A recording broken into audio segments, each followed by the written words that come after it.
we're here to shed some light on the devastatingly high death toll among wild birds in the United Kingdom this year.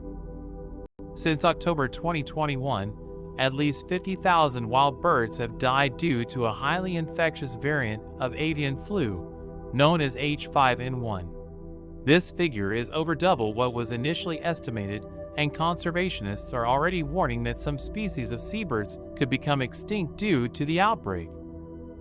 Experts have suggested that this number is far from the full picture, as most bird carcasses are not found and tallied.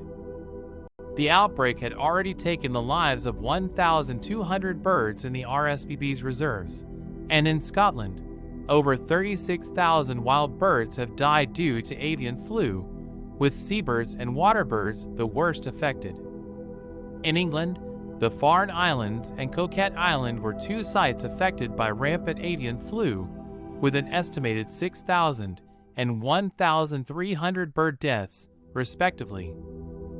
Amongst those said to be the most affected were Arctic terns, black-headed gulls, and common terns. Over in Wales, 5,000 northern gannets had died at a single RSPB site, and on top of all this are reports of mass mortality rates at black-headed gull colonies across the country.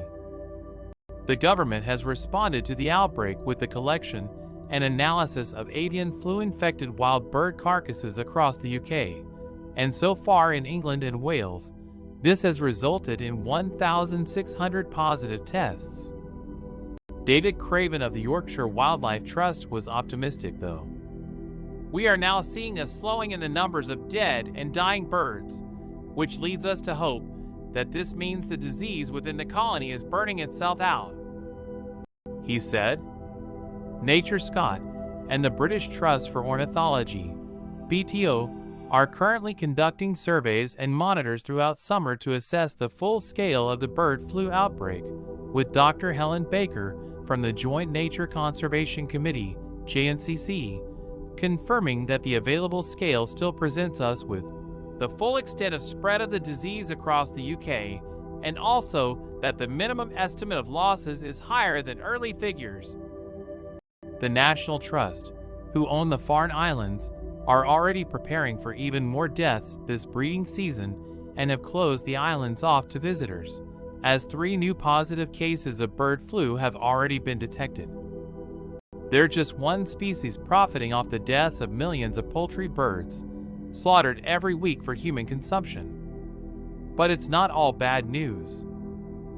Across the country, conservationists are now exhibiting signs that the mortality rate is slowing, and that may mean hope for the future of our feathered friends and the ecosystems surrounding them. Avian flu has had and continues to have a significant impact on UK's bird population, and we must not forget the responsibility we have to continue monitoring, protecting, and encouraging the growth of wild birds in the UK.